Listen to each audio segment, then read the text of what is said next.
তাৰমানে mobile police station এটা হ'ব 200টা মোবাইল পুলিচ ষ্টেচন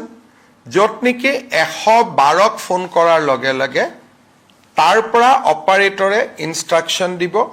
আৰু পুলিচ ষ্টেচন বা পুলিচ গাড়ী কেইখন ঘটনাস্থলীত গৈ উপস্থিত হ'ব এই গোটেই কামটো কৰিবৰ কাৰণে আমাক 1000 জন ড্ৰাইভাৰ লাগিব 200খন গাড়ী কেইবাটাও শিফটত হ'ব 200খন গাড়ী লাগিব আমাক সফটৱেৰ লাগিব আৰু কন্ট্ৰোল ৰুমত এনি টাইম বহি থাকিবৰ কাৰণে 200 গৰাকী ল'ৰা ছোৱালী লাগিব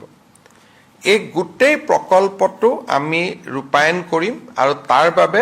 100 কোটি টকা আজি কেবিনেটত অনুমোদন দিয়া হৈছে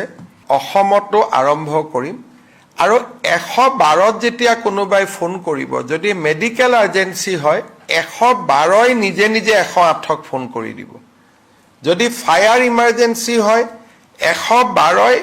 ফায়াৰক জনাই দিব তাৰমানে এইটো হোম পুলিচ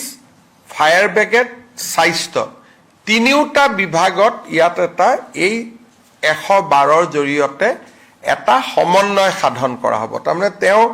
ভুক্তভোগীজনে তিনিটা ফোন কৰিব নালাগে ফায়াৰ ব্ৰিগেডত ফোন কৰিব নালাগে এম্বুলেন্সত ফোন কৰিব নালাগে 112ত ফোন কৰিলেই গোটেইখিনি কাম একেলগে হ'ব